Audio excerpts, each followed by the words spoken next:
Welcome to this roundtable on a topic that has definitely got me heated up because not using the aircon as a nod to World Environment Day, I can tell you how hot it really is.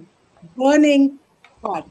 And with us today, we have our partners, Gaurav and Shivani, who will be talking to us about this problem, but from a solution perspective, because we need solutions. You can't keep talking about problems, right? We know the problems exist, but we need solutions. And Gaurav, who's the co-founder of Sus10, a very nice day on sustainability, and Shivani Thakur, who's the founder of Urjacity and also a PhD scholar, I think are going to really demonstrate, not just talk about solutions, but demonstrate what they have to offer us. So with that, I am going to hand it over to Shivani to take us forward. Shivani, over to you. Thank you, Karen. And I'm glad to be here talking about like the way our cities are burning right now, what we can do when it comes to solution using nature-based in the kind of industrial era we are in. So, good afternoon, everyone, and namaskar. My introduction has already been given. I am a research scholar, being a public health professional, a sustainability technocrat, and working in a climate adaptation, aim to use more of the tech side along with the nature to build solutions and actions on ground.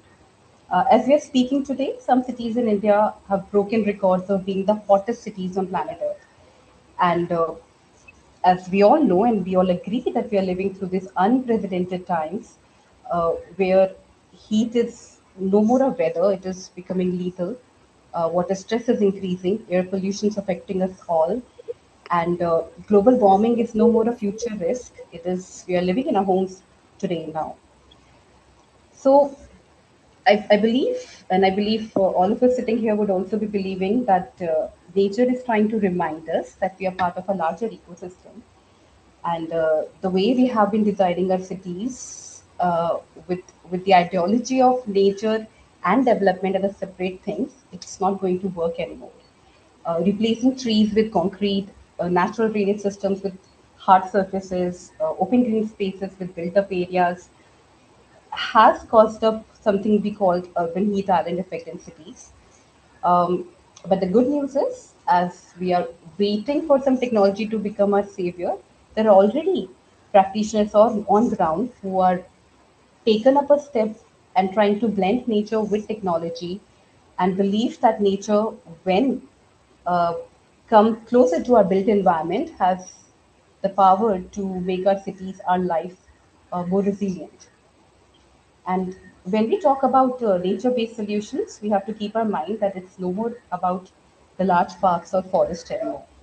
We are talking about greenery that needs to be very much part of our daily lives of our built environment. For example, green roofs, our shaded streets, green corridors, living walls, community gardens, wetlands, and green parking space. There are so many ways we can get greenery within our built environment and take advantage of it, giving us the cooling effect, the resilience effect, the rainwater absorption effect. Coming to the fact that also the research has confirmed that a well designed green pocket close to our house, in our balcony, in our roof, in our parking space, in our backyard, has more cooling effect and more impactful than having a park which is a mile away. At the same time, when we are talking about vegetation, we have to keep our mind also about the fact that vegetation can't go without water resilience.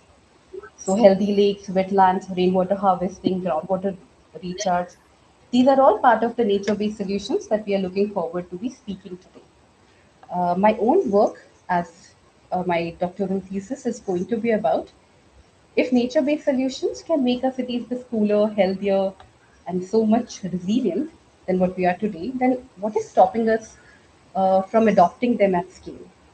And with this thought, I'm looking forward. In fact, we all are looking forward to invite you all with your ideas, your projects, your thoughts in this roundtable discussion, sharing that when we know NBS is so powerful, what is stopping us? What are the challenges? And what kind of solutions are we talking that our Indian cities should actually be adopting? Uh, to start the discussion, I would request everyone to introduce briefly themselves, share about their work, and tell us about the opportunities and challenges if you're facing around NPS. I think I and Gaurav is also working on a project called Sustain. We'll be sharing this in the end of the discussion when everybody else have shared their thoughts and their ideas. So yeah, and keeping the in the interest of time that we have around 60 minutes with us, it would be helpful if we keep uh, our solutions, our introduction brief and concise. That would be really helpful. I think when it comes to Just want to correct that. We have 90 minutes. Yeah. okay, Right. uh, I think I would like to start the discussion when I was working on my thesis.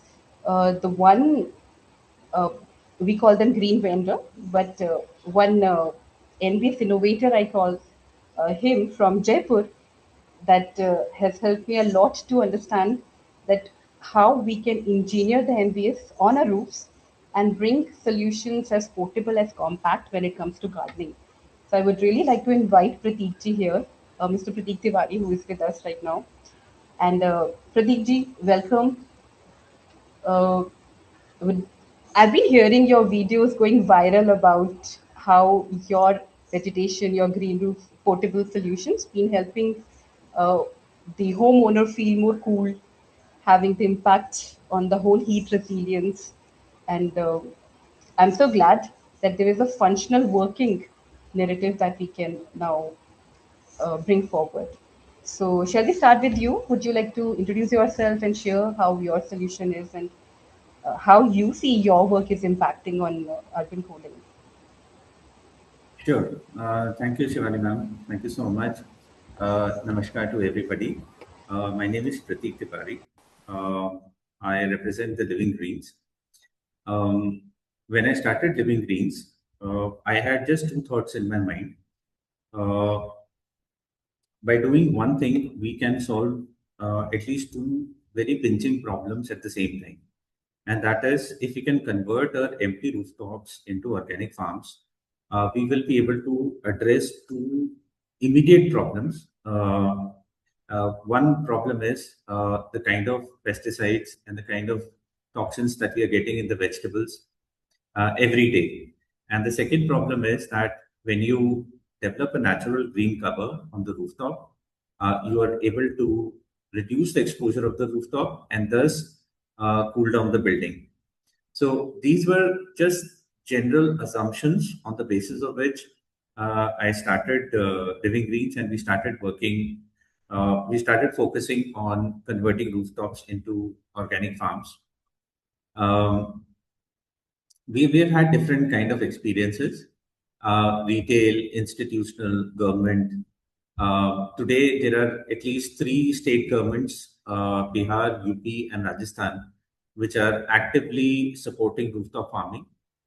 In fact, Bihar is offering a 75% financial subsidy, and Rajasthan offers 70% financial subsidy for rooftop farming. And the government of Uttar Pradesh has selected urban farming for their CM Yuva program for supporting entrepreneurs to start urban farming businesses in various cities in UP.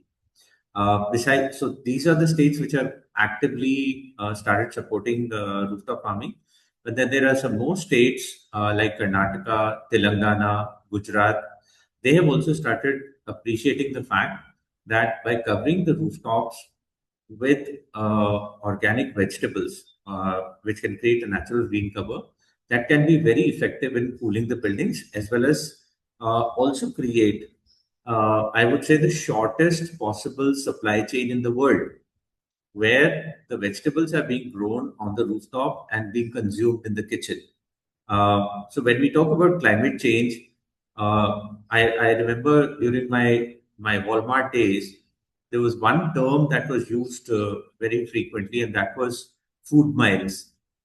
So here we are talking about almost zero food miles. You're growing the vegetables on the rooftop and consuming it in your kitchen. Uh, as far as challenges are concerned, I think, uh, of course, the biggest challenge was in uh, people were simply not able to digest the fact that rooftops could also become cultivation areas.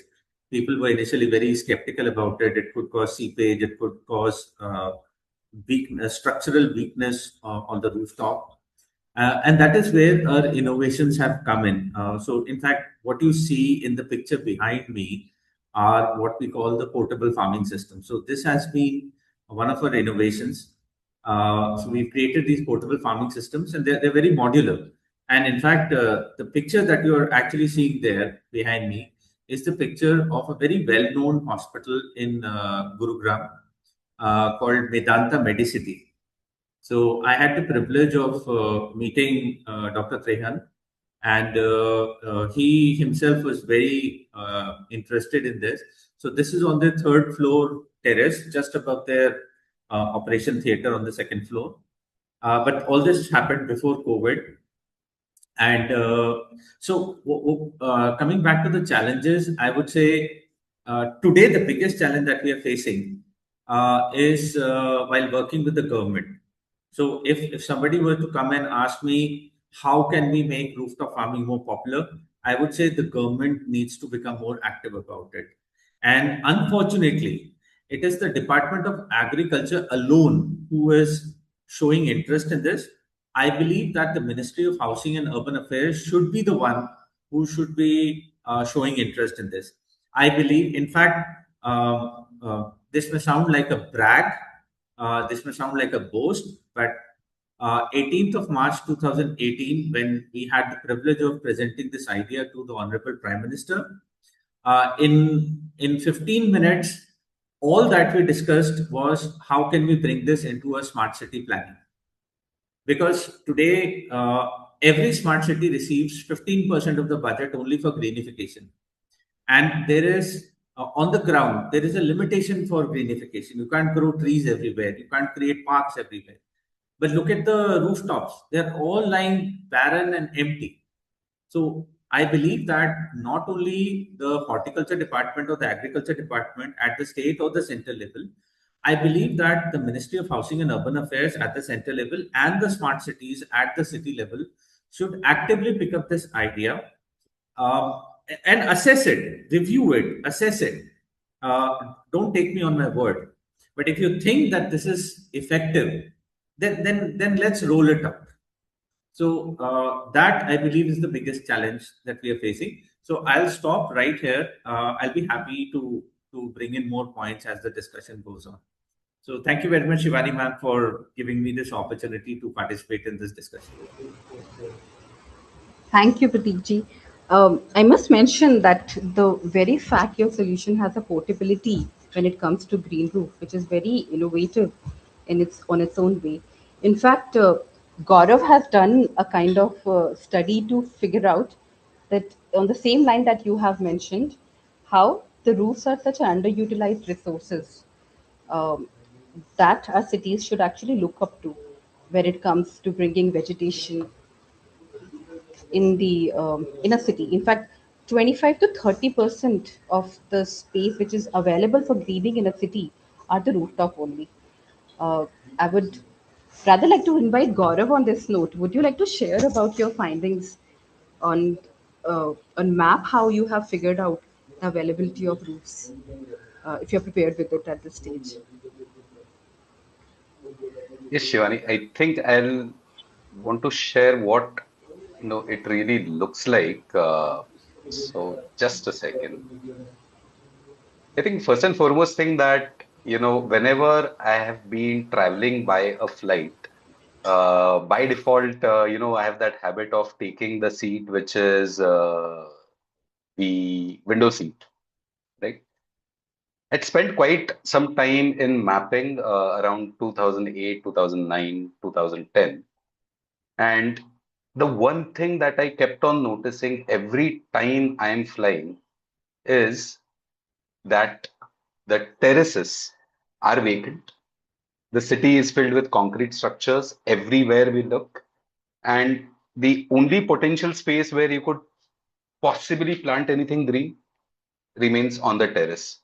So that's where we took the approach. Can we identify such terraces? Can we, really look at such structures and then be able to classify whether some greening is possible? And here's a quick snapshot of what is possible today using just a bit of technology. So just confirm if everyone can see this.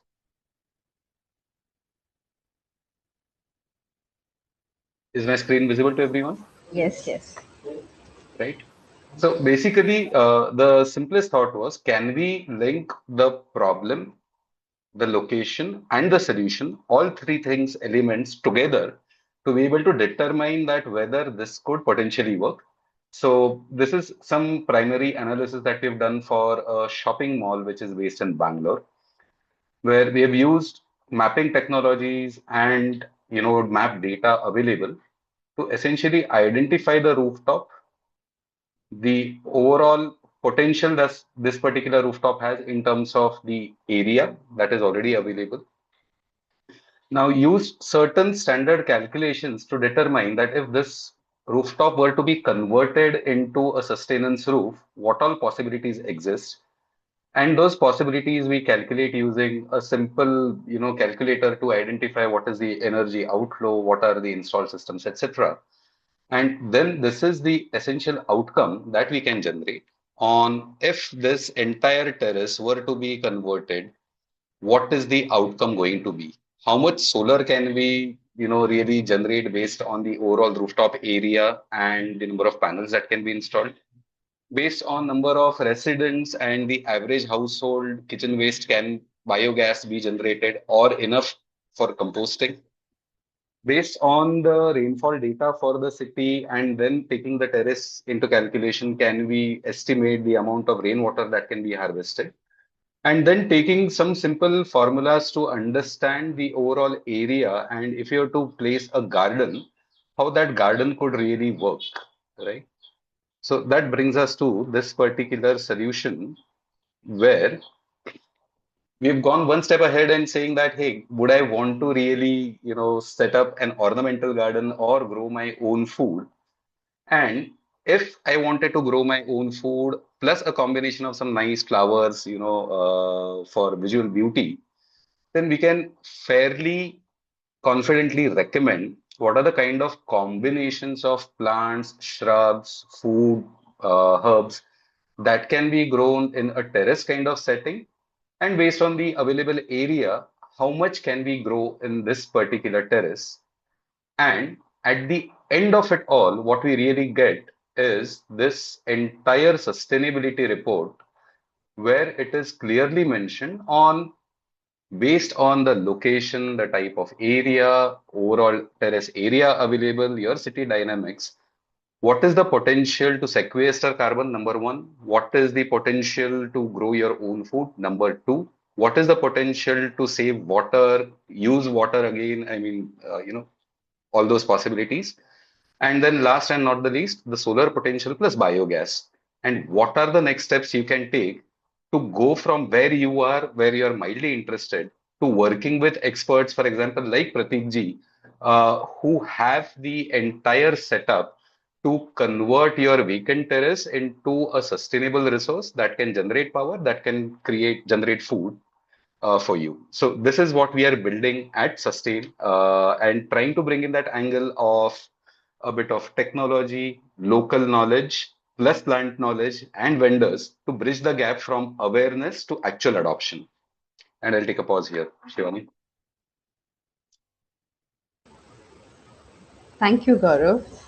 I feel that's sort of technology work that might be helpful for people like Pratikji on ground to make this happen.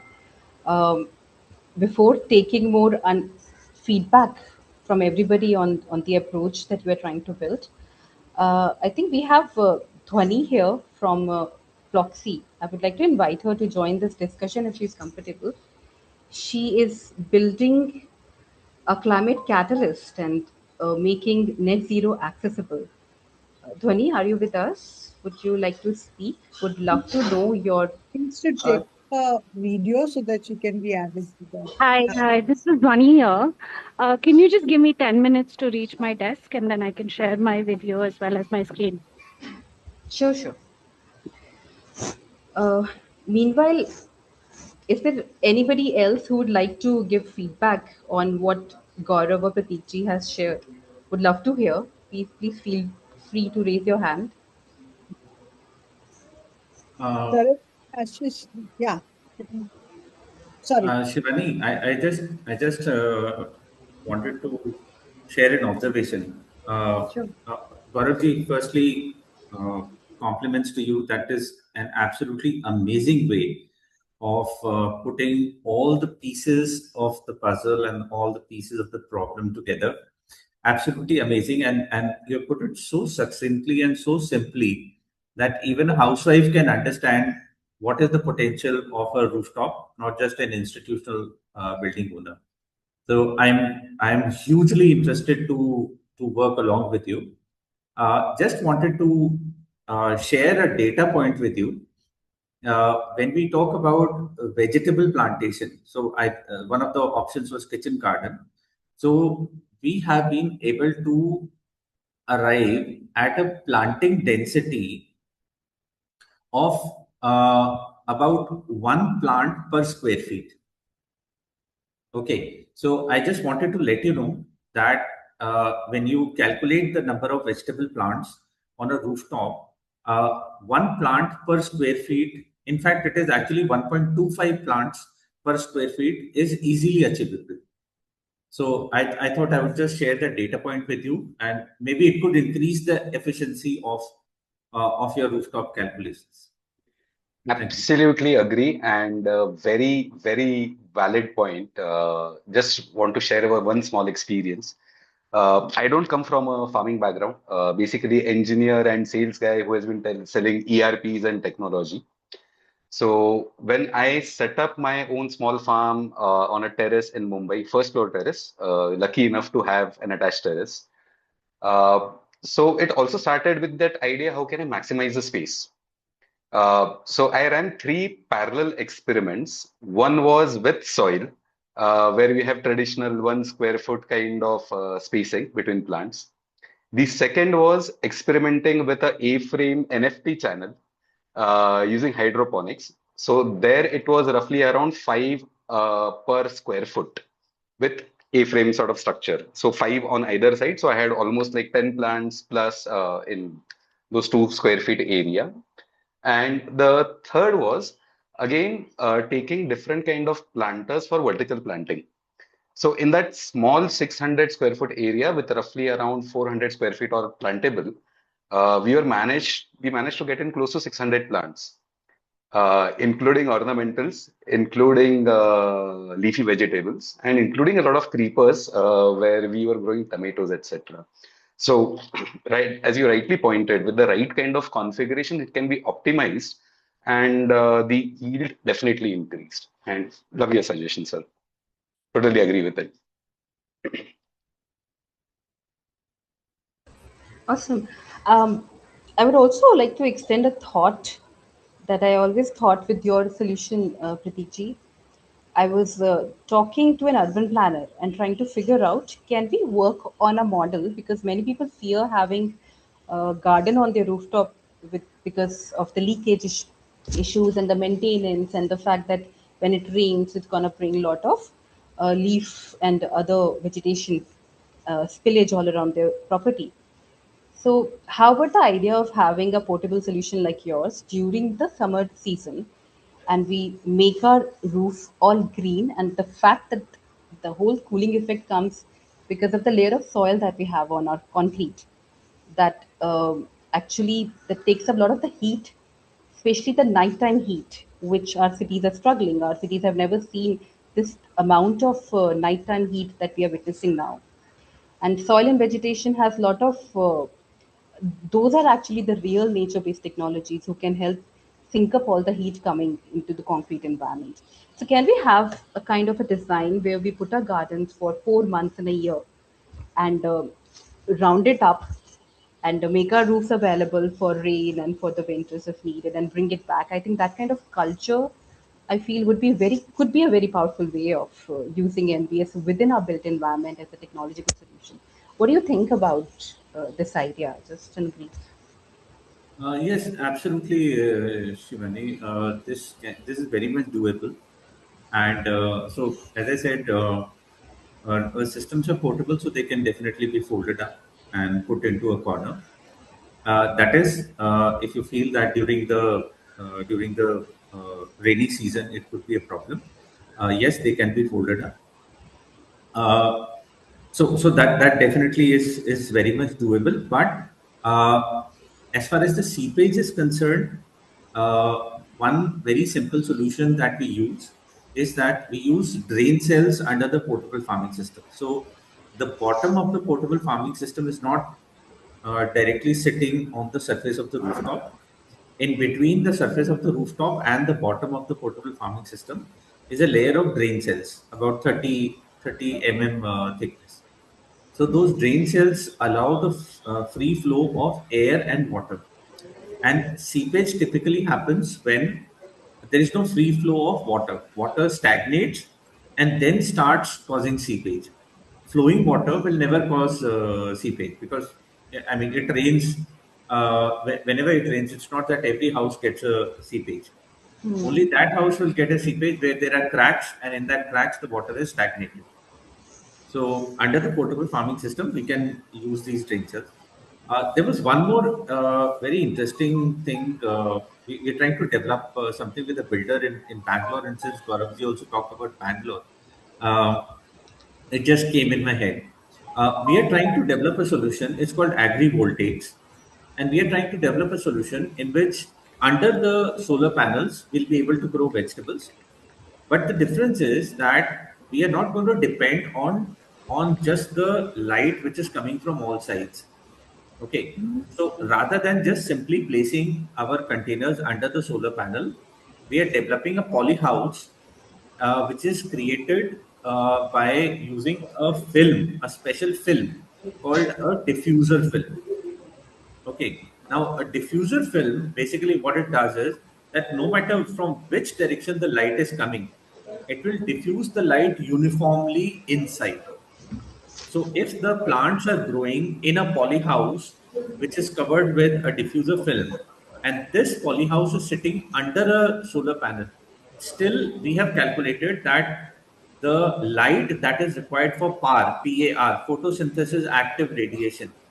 So the light that we are able to get using a diffuser film under that polyhouse is sufficient for photosynthesis. So this is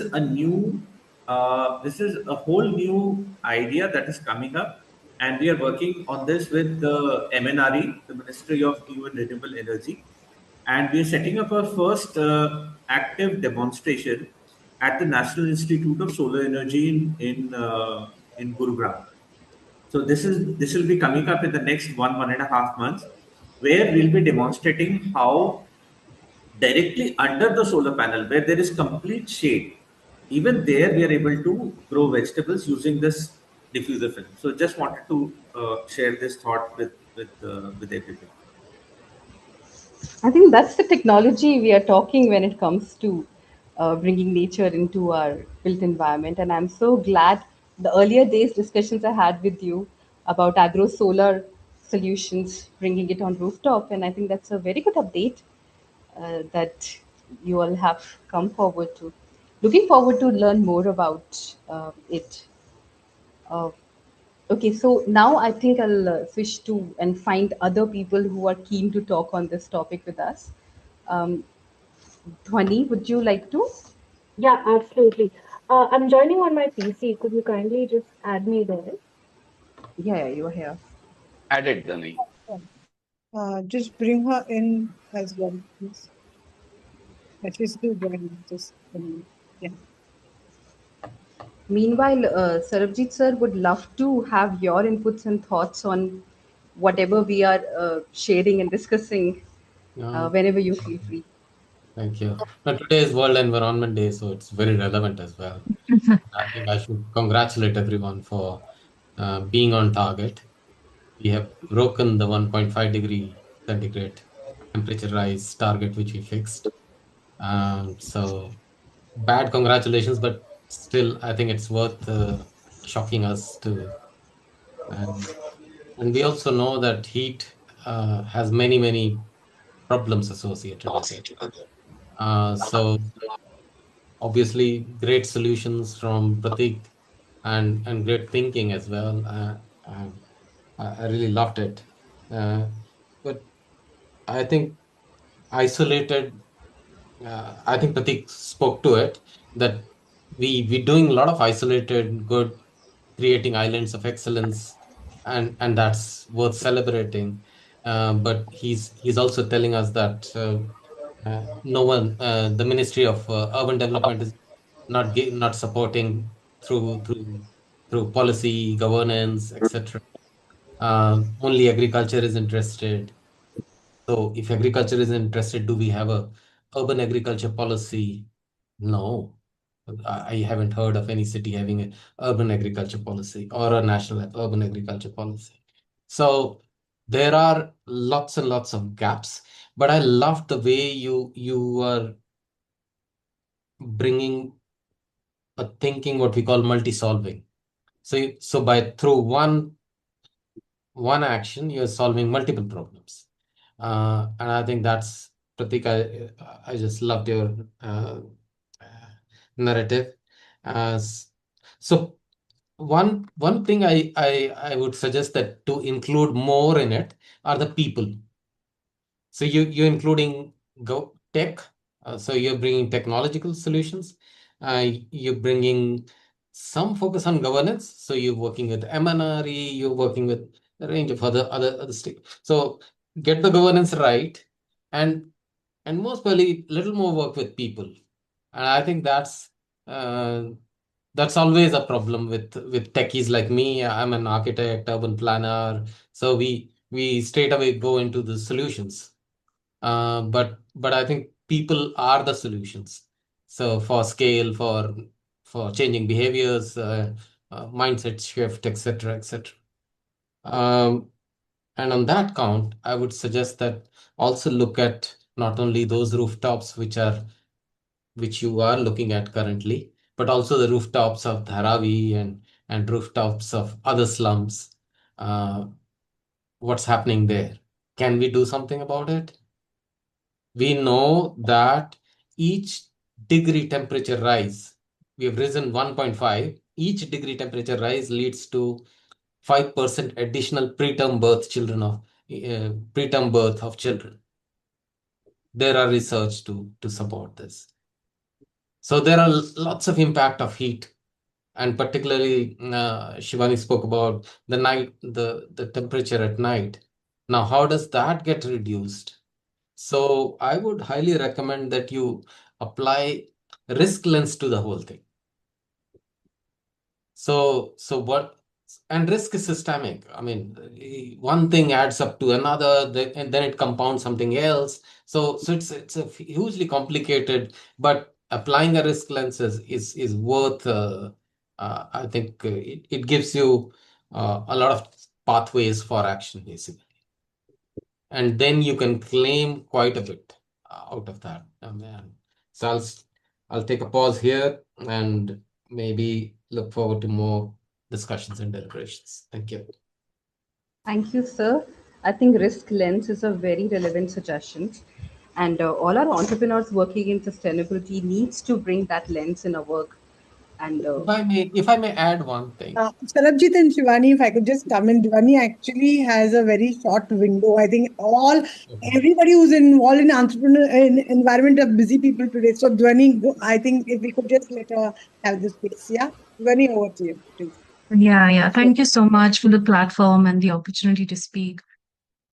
So what we do at Ploxy, like Shivani introduced us, is we act as a catalyst for sustainability transformations in the industrial decarbonization space, as well as in the clean tech solution space and the carbon markets. So we integrate these three pieces and ensure that activity is undertaken through filling gaps of knowledge, filling gaps of technology layers and data integration, as well as capital. It seems very intensive, but my background's in renewable energy. I've sold power for 10 years. I've worked with RWAs in setting up their rooftop projects. I've worked with societies in doing, small scale installations, as well as work with large industries and commercial facilities in adopting renewable energy. So the sustainability transition always follows energy, purely because since 2012, 2015, solar achieved price parity, right? So it's cheaper to be sustainable on your energy space. We're going to see a very similar trend across water waste circularity, as well as their participation in the carbon market currently, which is going to become compliant. But in the future, as we've seen the trend in Europe, participating in the market builds your um, sort of sustainability portfolio, helps you attract cheaper finance, and overall improves your brand through green products, right? So we enable both the buyers of sustainability solutions, such as industries and commercial facilities, as well as the sellers of sustainability solutions, like clean technology providers, such as Mr. Pratik. The things that you're building could really fit into our ecosystem. For the clean tech service providers, we give them a platform for sales, because that's where I come in, right? I think Mr. Sarabjit spoke about bringing people into the conversation. I'm not a techie, I'm a salesperson. I directly go and try to see if there's a market fit for the product, talk to the clients, understand what their problem statements are, then see if modifications are required. That's number one. Number two, we also help them raise capital. We work very closely with funds that want to invest in the clean technology solution space, as well as in the nature-based space. So for nature-based projects, which are very, very high on additionality and dependent on the carbon credit market for revenue source, we enable them through fundraising. I had a brief presentation here which spoke about our DMRV technology. It's Siemens backed sensors that can be placed on nature-based projects to track, measure, monitor, report, validate registries, integrated with registries, integrated with power exchange, integrated with the ICM. Very easy for transparency, very high value in terms of um, integrity. And then we sell those credits to our industrial decarbonization partners, both in India, in Europe, as well as UAE. So we're a make in India business, we're very focused on enabling Indian technologies and taking them abroad if there is a market fit. So I'm in the business of helping industries decarbonize, and also helping clean tech solutions and um, uh, carbon project developers monetize. Thanks, Dhwani. That's a very, I think, that's a new way or new approach that we all are building in terms of bringing more NBS into the system with the talking the narrative of carbon. And as the whole global industry is, they are getting together, understanding and keeping a focus that we need to bring down the carbon intensity in our air. And that's where the whole decarbonization angle that we all are looking into.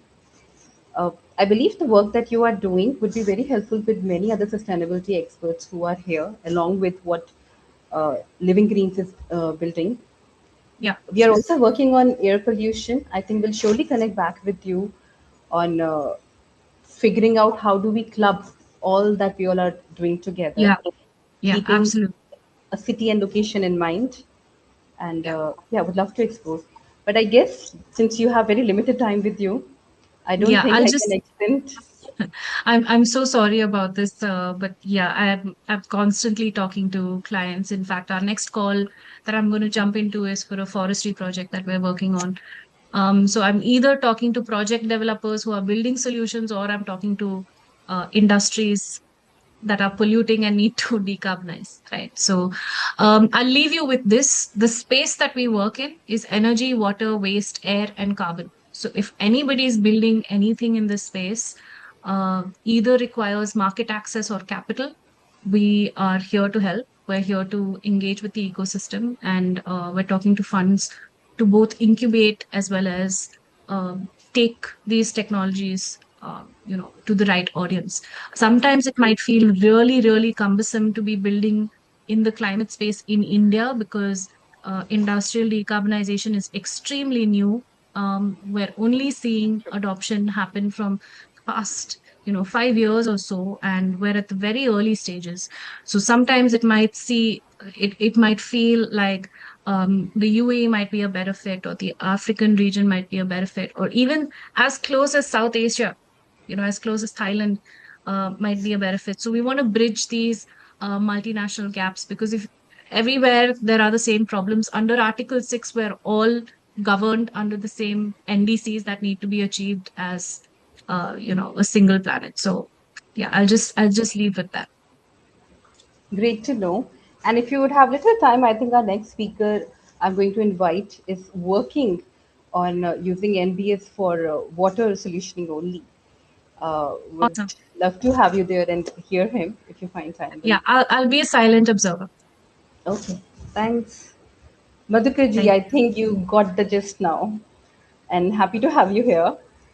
Um, so I think I will let you only to introduce what amazing work that you have been doing, all your natural way of solving water issues. Yeah, with interest of time, please Thank introduce you, your Shivani solution ji. and as well as the challenge that you have been facing. That's the format as you just joined. Sure. My name is Madhukar Swayambhu. I represent Vedic Srijan, which is a climate tech and an agri-tech organization, and we develop technologies for restoration of health of soil, water, and air, and we do it through the conjunction point, which are the natural water bodies. Now, typically, people take water bodies just as a accumulation of water, whereas every landlocked natural water body is actually an ecosystem service provider. We take them as an ecosystem service provider, and in all our projects, wherein water body regeneration project typically focus on cleaning the water, we don't clean the water because there is a cleaning mechanism that already exists. We just reinstate that process. Our objective is to restore the ecosystem services. So when it comes to ecosystem services, how they are born, because between soil and water, water and air, there is a consistent exchange which is happening. If that exchange is happening, that means water body is healthy. So this exchange will enable groundwater recharge, groundwater correction. Correction means wherever the groundwater is saline, it can turn into sweet in situ conditions, provided the surface water body is in healthy condition. The waterlogging mitigation, flood mitigation, drought mitigation, all that is a function of the activities, the exchange happening between soil and water. Then coming on to water and air. Every water body is a sink for particulate matter. It is a sink for the legacy greenhouse gas, which is there in the air. It is a sink for heat. It is a sink for water. And it also ensures that oxygen is emitted from the water body in the air. So it keeps the air around the water body more oxygenated, right? So if the water body is healthy, there'll be no air pollution around the vicinity of the water body. All the particulate matter will get attracted to the water body, land onto the water surface, sink in, and air pollution mitigation is done naturally. Then there is an aquatic food chain inside the water body. So all that wastewater which is coming into the water body, that comes with a lot of nutrient overload. That nutrient elements are utilized by nature for production of planktons. Planktons are the feed for the fishes. If we have better population of fishes, it will attract more birds. More birds mean more greenery on the terrestrial surface. More greenery means return of bees and butterflies. So life will exuberate around the water body, and that will attract more human footfall, which means a circular economy will dwell around the water body naturally. So these are all the ecosystem services. There is an environmental impact, there is a socioeconomic impact, there is a biodiversity impact. Now, if you actually measure the impact which has already been created by restoring the health of the water body, you will get the highest ESG rating, gold level. You'll get the highest UN SDG rating, platinum level. You'll get the highest mission life rating, which is pro planet people, right? Now, if you translate that into revenue, every healthy water body can generate 5 kinds of environmental credits: water credit, sanitation, emission, carbon, and biodiversity, right? So the moment you register your project for the international registry like Vera and Gold Standard, you can continue to generate revenue for next 30 years out of the same project just by maintaining the health of the water. So this is precisely what we are doing, and we would love to collaborate and work with anybody and everybody who is working into this space, because our mission is to restore the entire planet, not just our home ground, Bharat or Uttar Pradesh or Maharashtra. It is for the entire planet, because ecology doesn't differentiate with the political boundaries. Ecology is for the entire planet, and that is why when we talk about, let's say, rainwater harvesting, I mean, I can show you newspaper cuttings wherein people say that the colony which won the award for best work into rainwater harvesting has got all the borewells dried, because ecology doesn't work in your colony or your home or your farmland. Ecology is for the entire planet. So we need to have a holistic approach and stop this political boundary differentiation. Then only we can be in a position to restore the whole planet. Everybody talks about global warming and climate change, but where does the global warming start from? It starts from the local warming first. So it's not that global warming and climate change is there for Donald Trump and Vladimir Putin to discuss, because they are the least vulnerable when it comes to climate change. We are the people who will get impacted. So if we come together and work for a larger cause, everything will fall in place. I guess that would be enough for my introduction and what I do. If anybody has any questions, I would love to answer that. Thank you, Madhugaji, for giving the gist. At least the very fact when we talk about urban heat management, soil, vegetation, and water are the greatest heat sinks that we are yet to tap. In fact, when it comes to in any city, we see water bodies in very bad shape and happen to be next to the slums.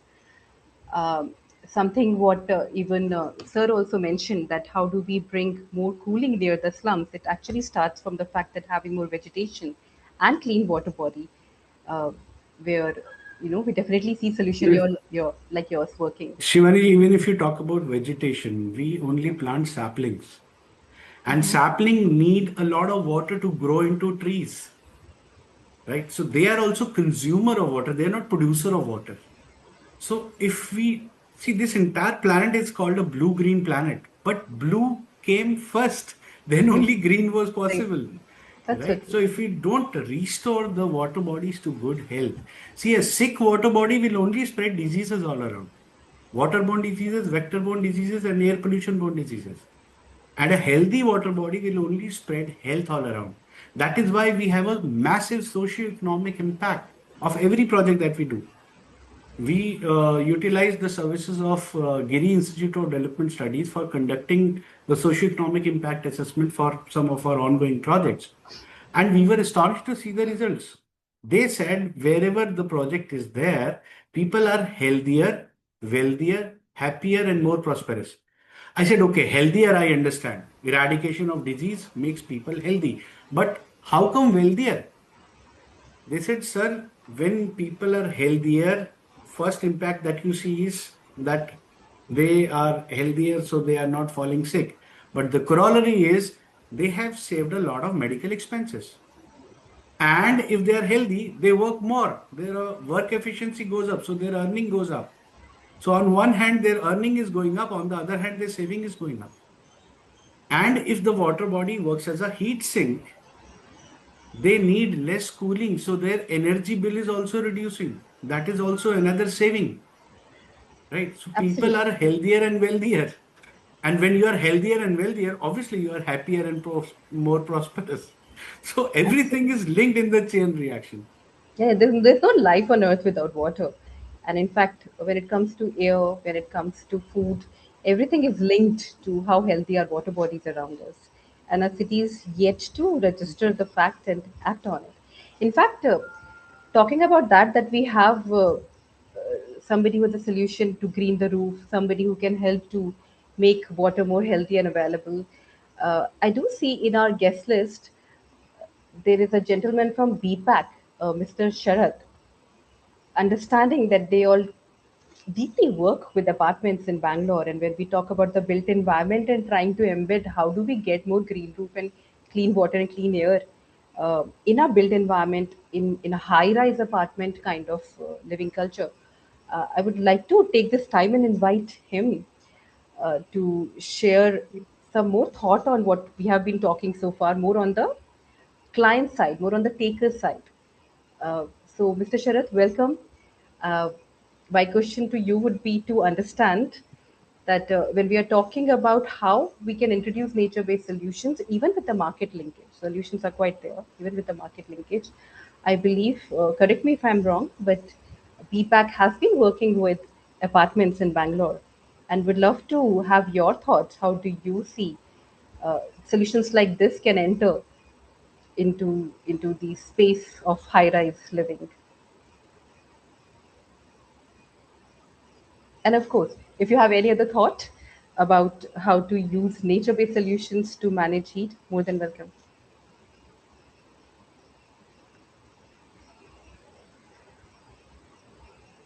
I think if you're trying to unmute, we are yet to hear him, Mr. Sharath.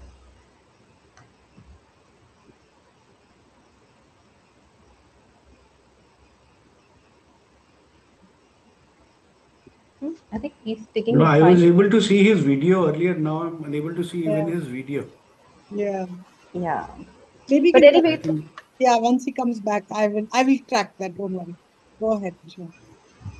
okay, so that was all the intention that we have different solution providers. We have a way to bring market linkage also when we talk about how to have more nature-based solutions in our cities to cool down. I think it's time for us to take the last thoughts about So, maybe we can pick up I from one come in for challenge. just a bit. If I Sorry, could, Karen. yeah, if I could just come in for just a bit. Yeah. So, one of the things, the roundtables at the RISE PECOWorld Summit is really, we don't do presentations. That's why Dhvani stopped it. We really keep it very interactive. But the idea is to talk about challenges, capabilities, and then collaboration. So, how can we collaborate? I think it would be lovely to understand that. And of course, I will also share a little bit of how we are trying to facilitate, this kind of collaboration among people by the tech platform that we have created for this, especially when it involves citizens and consumers. So anything that requires government and NGO and kind of and citizens and consumers on the ground, then any business that is at the intersection of all of that, which is always where it is when it is green. I think that the platform lends itself very beautifully. So I'll be happy to show that in just a little bit. But in the meantime, maybe we can focus a little bit on what is your ask for collaboration, because finally this recording is going to go for the platform, and then later on it will also go on to YouTube. So there'll be many people out there who may want to partner with you, want to reach out to you. So what is it that you are looking for? How would you like to see collaboration happen? What kind of collective action would you be a part of? So just wanted to bring that in as well a little bit. Yeah. And this is for everybody, of course, whether it is Pratik, Madhukar, Gaurav, and Shivani, obviously, but also for both of you. Yeah. Go ahead, please. Karen, thank you for bringing that thought. So we have been struggling to make headway with institutional clients. See, when it comes to retail clients, growing vegetables on the rooftop you can also slip in an emotional angle and make it sound more convincing. But while talking to institutional customers, there's no emotional angle involved. So what they're looking for specifically is very clear numbers on the ROI, the return on investment, right? So on one hand, yes, they feel that yes, they have to do something about the ESG initiative, but until unless there's an ROI there, merely asking them to invest as an ESG initiative becomes very difficult. Right. Now, so one obvious ROI, of course, is that the output are organic vegetables, which can be sold commercially. So there is one possibility of showing ROI from that sense. But the other possibility, which most of them keep asking me, is that can we make money from carbon credits? How many carbon credits are we going to generate? Okay, we have a hospital. It's got a huge rooftop. We've got a mall. It's got a huge rooftop. We speak to developers. They say, well, if you add a rooftop area, it could run into kilometers, right? So if you could just give us their question to me is, can you just give us a back of the envelope calculation saying, if all my rooftops go green, this is the amount of money that I'll be earning from carbon credits. And there I draw a complete blank because that's not my area of expertise. So that is one area where I would want to collaborate with experts like Gauravji and Dhwani and other experts here. So I'm seeking collaboration in that area. That's really music to my ears, because I'll tell you, Pratik, there's also one more aspect to this. And we were talking about this in a roundtable in the morning as well. Green transition moved to just transition because very soon we realized you cannot work in isolation. And one of the other points was that we have to think holistically. And what do you mean by holistically, right? Is that you have to think all three aspects: economy, social, and environment. All three have to go together. In the same way, promotion also and design also has to be from that lens. And sometimes, look, like as you spoke, I could think of ideas immediately as to how I could bring in a social angle to it, which will obviously enhance the economic angle, because that's what you want. You want ROI, you want a return. And I always strongly believe, without a business case, no matter how much of emotional pressure you put, nothing is going to happen, right? So keeping the commercial part of it very much intact, how can we create solutions around social initiatives linked to this? Okay, and of course the environmental anyway you're doing that could perhaps do. And I'm happy to maybe talk about that a little bit later on. But at the same time, also we could demonstrate a little bit with the tech platform. But definitely, and maybe I can give you one quick example of that. You mentioned there's a mall along with the medical, with the hospital, right? Now, when you're looking at that, you definitely have consumers. You have got patients who've got, family members who are there. If you start looking at it from the social aspect and create constructs where they start involved in what we could say a rooftop, what you call it, tourism, okay, almost, you suddenly start creating value around it, which may not be completely in money terms. I'm not saying everything can be completely, I take it back. I always say that I can convert anything into money terms, including love. But yeah, let's just say for 1 minute that maybe not so directly and so immediately you can't convert that into money terms. But I can promise you that you can show returns in many other ways. And again, one of the topics we had in another roundtable, where beyond financial capital, how do you look at human, social, natural, and physical capital? So happy to have that conversation at some point where we can explore maybe and design something alongside. I mean, because obviously I'm a big believer in what Gaurav is doing and Shivani's passion, of course. So very happy to explore how can we all work together and do something. Yeah. Thank you. Pratik ji, as far as the monetization of the rooftop is concerned, what another aspect that you can add to your offering is, if you have the rooftop covered with greenery, the floor before the roof will get much cooler.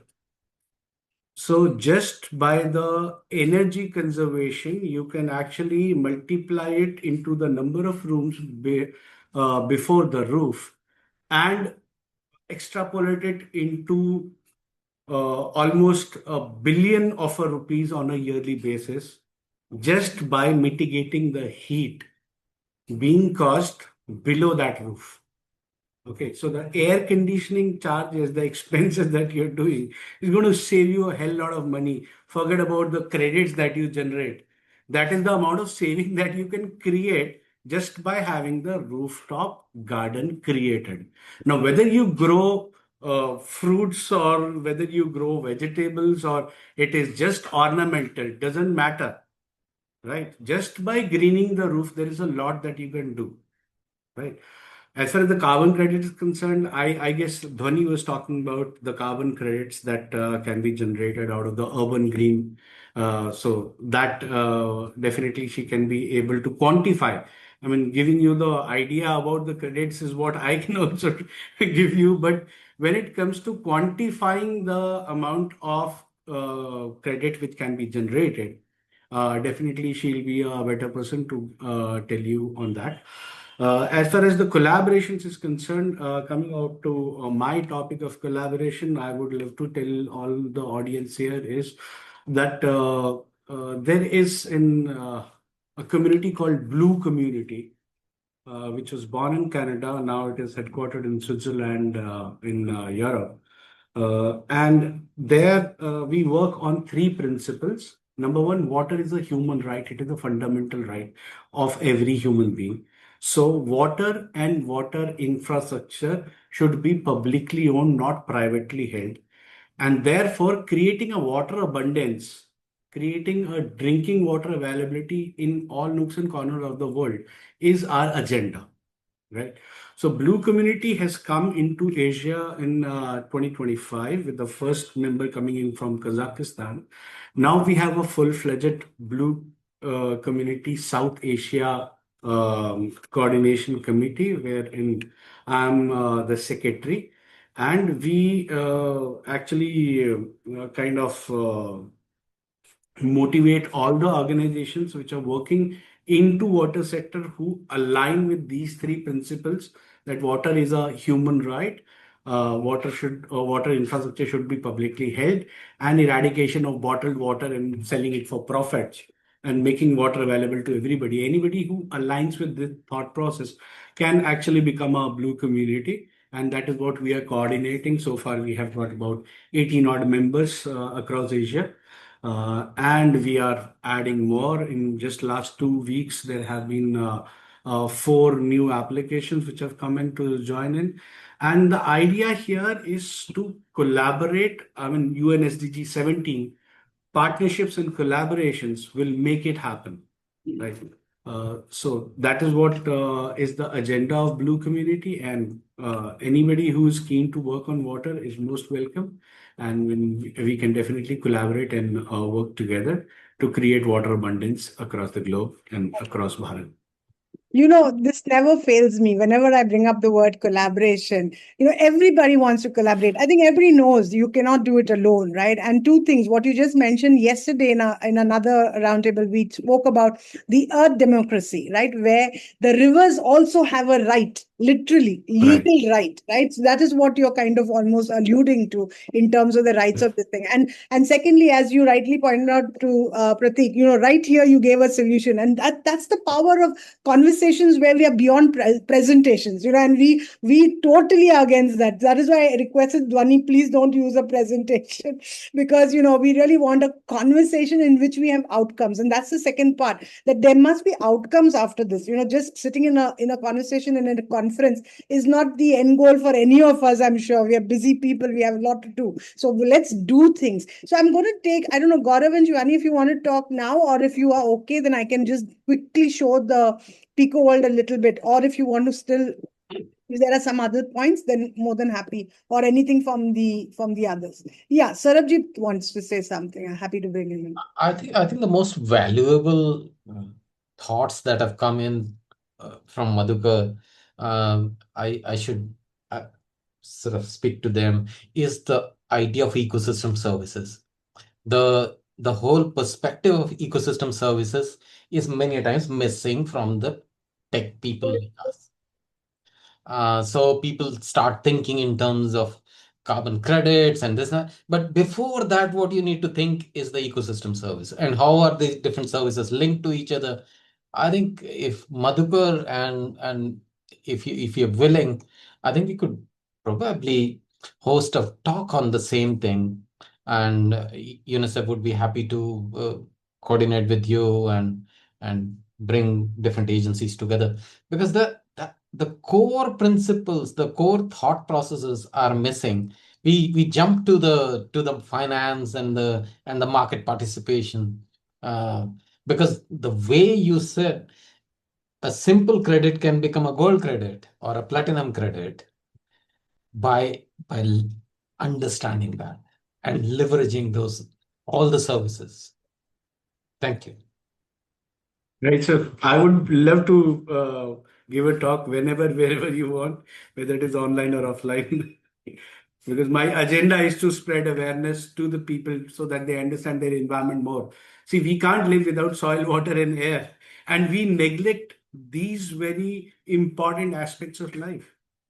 So, whenever you call me, sir, I'll be happy to come.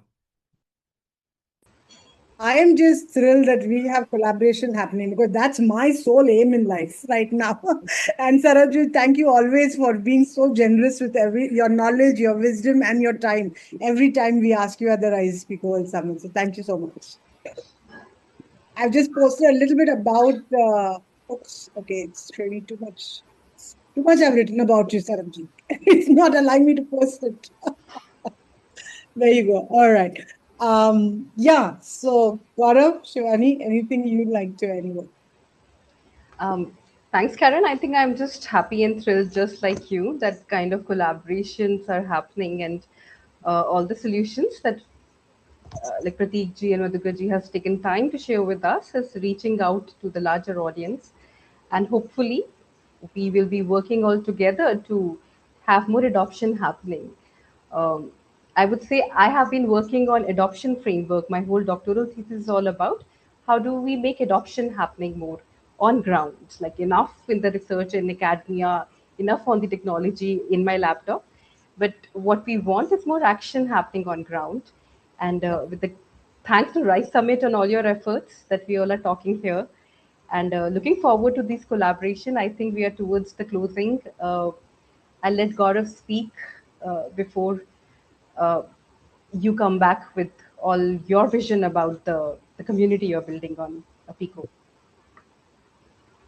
Okay. Thanks, Shivani, for a wonderful session so far. And Karen, I'll only aid in making things simple and following the Pico format that we have. So, after all the conversation, what really matters is are all of us excited, interested, scared enough to come together to solve this problem? And the first step is to understand and be aware where we are, what is the potential that we have, especially in those small neighborhoods where we stay, where we work, where we go to learn. I mean, that is where we have maybe at least some chance of influencing a decision or taking that next step. So, with that in mind, I'm posting the link to our platform in the chat. And you can evaluate your terrace potential using this particular tool. And we are happy extending collaboration to anyone who is willing to work, solve this problem, join hands with us. And it will also be on PicoNet that will post all of this. So let's collaborate, let's solve the problem. This one small test could at least give you a glimpse into what is possible where you are staying right now, and not some distant country or region or the Himalayas, but what we can do here in Andheri and Gurgaon and Noida and Indore. So I think let's focus on that, and happy to collaborate. Thank you, everyone. Thank you, Thank you. Karan, for the So I opportunity. will very quickly show the portal so that you get an idea on that as well.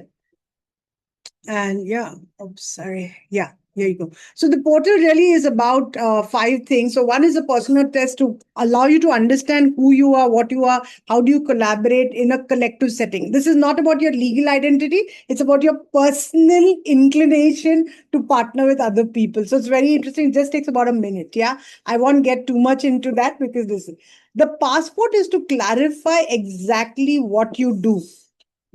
Sadly, we go to all kinds of WhatsApp groups because we feel it is of some relevance, and then we have no relevance and we put it on mute, right? So the idea over here is get really, really sharp in your articulation of what you want to really collaborate on. Okay, so the cause obvious. Okay, and we of course already have terrace gardening thanks to Gaurav. Okay, if there is anything you're doing which is not covered, there is a custom cause. Then your community, who do you really want to work with? Okay, it could be of course institutions, it could be citizens, it could be communities, so depending on who you want to work with. And finally the location, the county or the city where you are working. So this makes it really, really laser focused, so anybody who comes here knows exactly why and where and what you're doing and how can they get to meet it. Then we have a go to exchange, which is like a one off. Like, even if you don't want to be too involved and you're like, ठीक है यार, एक बार कर लेते types, come to the platform, offer what you have, and look where the somebody needs. So it's a go-to, give opportunity, take opportunity piece. Very simple to use, very basic. There is nothing fancy on that, right? Then you have the PicoNet, and this is something I really want to this thing. We are all, again, as I said, parts of so many communities and online communities and WhatsApp groups and all of that. So we are not replicating. But what we are doing is giving visibility to all those WhatsApp groups and that online communities so that others get to know more about you and can join you wherever you are. So it's a registry of sorts. The second challenge with WhatsApp groups and with all these online communities is that when somebody joins, to give them all the previous information is a task by itself. Even if you yourself are in that WhatsApp community for a long time, you'll never find the documents. Keep starring, and forget all about it. So this is to take care of that gap, right? Where you can create a simple repository, no G Drive kind of complication, very simple, categorized already, and you put it in. As I said again, you don't have to create another WhatsApp group. If you choose to create another one, you can. That is also possible, but you can also just use your existing one. And these are for communities for exchange, knowledge, experience, all that. But finally, what do we really want? We want action on the ground, like just now Gaurav said, right? We want adoption. If that's the case, you create a project, simple project with just 3 things. What is your purpose? Why are you doing this? Second, what do you want to achieve out of it? Okay, very clearly, you should have some goal clearly articulated. And third is how you plan to do it. In simple English, simple one para, no big plan, nothing, but be clear about these. So like I said, we want to do the matchmaking, which is absolutely rock solid. No generic, let me join and check out or dekha jayega types, right? So join this and make your circle. You can also ask in this itself, not just in your go-to, but even here. So you can say, these are the people right now who are collaborating with me, but we are still looking for more contributors or people who would like to collaborate. And this is what I'm expecting from them. I'm expecting this immediately. I need this immediately. I need it in 3 months, or I need it in 6 months. Okay. Or I need it on an ongoing basis. So you can actually articulate what you're looking for from collaborators. And we have a few here. There's one for putting neem trees. There's the target is 1 million neem trees. So we are making this, and this has just been launched, so it's in beta. So we definitely ask you for your patience. Okay. We will build it alongside with you. But we believe that this need is a very real need. More often than not, spoken more in a frustration mode than ever in a hope of any solution. And if you believe that this is a solution, then we'd love to see how we can partner together, because we believe every Pico circle come together, smallest of Pico circle, one housing society, one cul-de-sac, one company, each of them can become a circle, which when they all obviously come together becomes the tipping point. So this is really what we have to offer to all our partners and experts who have joined us. And we will be continuing post the conference to really look at how can we continue this dialogue by having fortnightly meetings. So we'll have fortnightly go-to meetings as well as technical meetings on what we believe are the tools and frameworks that we have to enable and support partnerships and collaborations. So with that, I'll stop and hand it back to Shivani. Or if there are any comments or feedback on this, we're very happy to take that. Absolutely.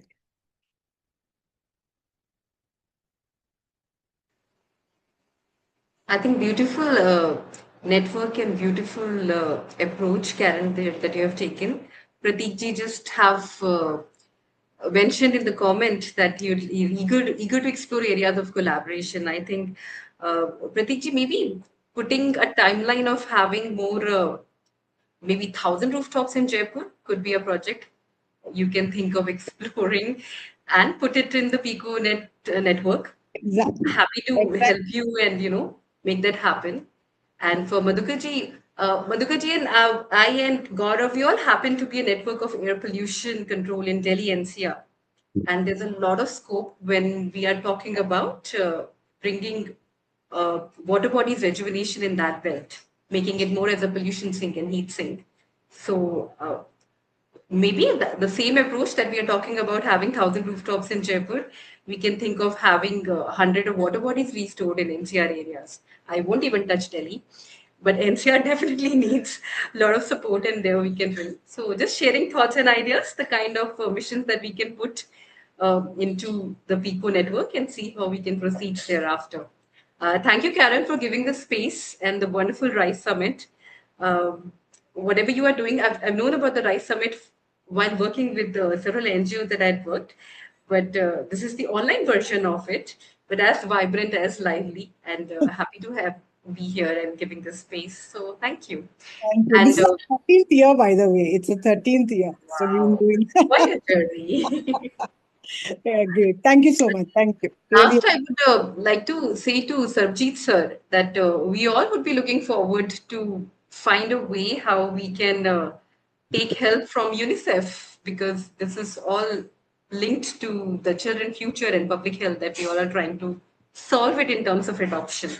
Hmm. So Yeah, eager to perfect. hear back from you as Sure. Please feel free to connect with me. and thank Great. you for your great suggestions and remarks. Okay. That risk lens, I'm definitely going to put it with all the entrepreneurs and So impact just space people. if I may add one thing. Other day I was listening to a very high profile board member who sits in the top MNCs of the world, such as Starbucks, etc. And she was mentioning one thing, that ever since the COVID crisis, or at least the top 50 or 70 companies in the world, the board is not responsible for now taking any strategic decisions on growth or expansion or anything. They are doing risk management. Why? So they've all suffered from loss of supply chain and range of sort of impacts. And in the warming world, you will have more crisis, more, and obviously Madhukar and Pratik are trying to solve the problem, but this is not going to get solved. So you'll have to apply risk lens, and I think that's very very important for. Yeah, please go ahead, Madhukar. Sir, Thank you. that reminds me of a discussion which happened in this Monday only. We have National Institute of Urban Affairs, right? And they actually conducted a meeting for all the member cities for working on the HAP, Heat Action Plan for the country, right? The first app was created by National Disaster Management Authority in, I guess, 2022 or 23, just after the COVID was over, right? Now, पहली वाली COVID तो was a Ahmedabad massive में बनाई impact, पहली वाली अहमदाबाद में बनाई थी way back in right? 2015 or something. Right. So when I went through the document, I see that in the name of heat action plan, the entire planning is to respond to extreme heat condition which has already been created, right? So we like if you look at the COVID preparedness, India was working on lockdown and working on the vaccines and various Ayush responding to COVID. Whereas if you look at the national news of Pakistan, they were actually trying to find out more spaces for creating graveyards. That is also preparedness, actually. But do we call that as a response to a disaster? We are only creating preparedness for the disaster to hit. Nobody is talking about prevention. Whereas the saying goes, prevention is always better than cure. Nobody is trying to mitigate the extreme heat conditions. And that is why when you say that the CEO of Starbucks was talking about disaster risk reduction, I mean, they are only talking about preparedness for a disaster to happen. Why don't we actually proactively work like UN SDGs were created way back in 2011 or 12, right? And there was a action plan till 2030. Why don't we work proactively? Because we know we are going to get hit by this. Everybody knows there is a water stress. Everybody knows there is going to be a food stress, right? Why aren't we working for restoration of the environment, not just for human beings, but for all living beings on the planet? Everything will fall in place. Nature doesn't do anything without a reason. There is always a cause. We always believe that we are the God's gift to the planet and nature can easily be conquered. That is where we're going wrong. Yeah. I think I'm really sorry. I'm going to come in, Shivani, if you don't mind. You know what? This really proves our methodology that the minute we start talking of collaboration and relate to each other in conversation rather than presenting what we are about, suddenly the conversation can't stop. Yeah, and I've had this happen to us all the time. Like I said, this is our 13th year of doing this. And when you first started, people would say, "Are you crazy? No presentation and all that." But this is proof of why we don't do that. And I really apologize, but we will have to close very soon. But Shivani, maybe one last word before we close and yeah, take from you. Go ahead, no. please. All I could say is that in whole gratitude, and I would really like to thanks everyone who attended this meeting, and looking forward to use PicoNet circles to figure out. I hope all vendors who are listening to us and all the solution providers gonna take my advice of creating the missions for their cities and share it in the network, and then we all will pull energy to make that happen.